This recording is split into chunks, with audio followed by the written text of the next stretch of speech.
Praise the lord అందరికీ. ఈరోజు కథ చీమ మరియు పిట్టగింజ. ఒక గ్రామంలో ఎండ గాలితో చీమ ఎంతో శ్రద్ధగా పనులు చేసుకుంటూ తన ఇంటిని తిండిని కూడబెట్టుకుంటూ ఉండింది.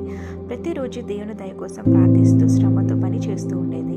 అదే సమయంలో పక్కన ఉన్న పిట్టగింజ మాత్రం ఆటలాడి పాటలు పాడుతూ కాలక్షేపం చేసేది. అది చిన్న చూపు చూసింది. అయితే చీమను చూసి నవ్వింది. ఓ చీమ, ఏం అవసరం అంత కష్టపడటం, దేవుడు మనకు అన్నం పంపిస్తాడుగా అని అంటూ తన జాగ్రత్త లేని జీవితాన్ని కొనసాగించింది.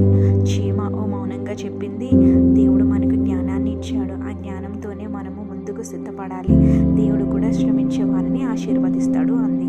రోజులు గడిచాయి. వర్షాకాలం వచ్చింది. చుట్టూ నీరు, చలితో పాటు తిండి కూడా దొరకడం లేదు. పిట్టగింజ ఆకలిగా చలిగా ఉండేది. దాంతో అది చీమ ఇంటికి వచ్చింది. నన్ను క్షమించు చీమ అని పిట్టగింజ అడిగింది. నేను నిన్ను చిన్న చూపు చూశాను. ఇప్పుడు నాకు తెలుసు, దేవుడు క్రమశిక్షణతో ఉండేవాడిని జీవితాన్ని కోరుకుంటాడు అని.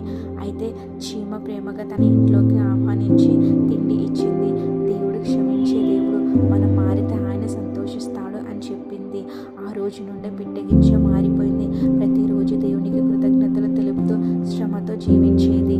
అయితే పిల్లలు, ఈ కథలో మోరల్ ఏమిటి అంటే, దేవుడు మనకు జ్ఞానాన్ని ఇచ్చాడు, ఆటలు కాదు. క్రమశిక్షణగా జీవించి నిలబడితే దేవుడు మన మార్పును ఆనందిస్తారు, స్వీకరిస్తారు. అయితే